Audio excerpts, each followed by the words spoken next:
Guys আমি আজকে রান্না করব হচ্ছে বিফ তালোয়া গোশত। এই ভিডিওটা হচ্ছে সাফা অসুস্থ হওয়ার আগে, মানে যেদিন ও অসুস্থ হবে, জ্বর আসে, সেই দিন রাতে আমি রান্না করছিলাম রাতে মাংস। তো ওই দিন থেকেও শিখ।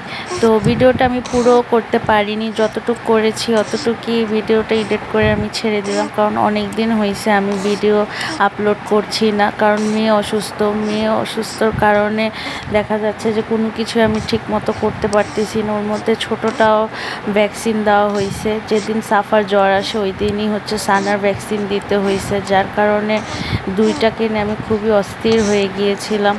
তো যাই হোক, এই ভিডিওটা আমি যতটুকু পেরেছি আপনাদের জন্য এডিট করে ছেড়ে দিলাম।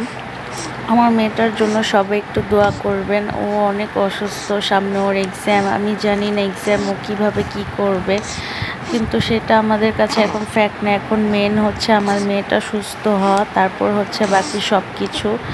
তো এই আর কি।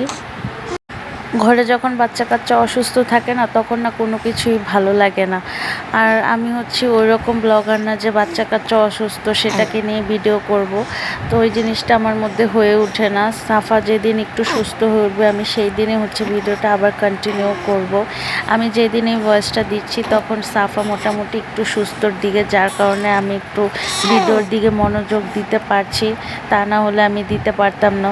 তো যাই হোক, ভিডিওটা এতটুকুই ছিল আমার কাছে, পুরো ভিডিওটা আর দিতে পারলাম না।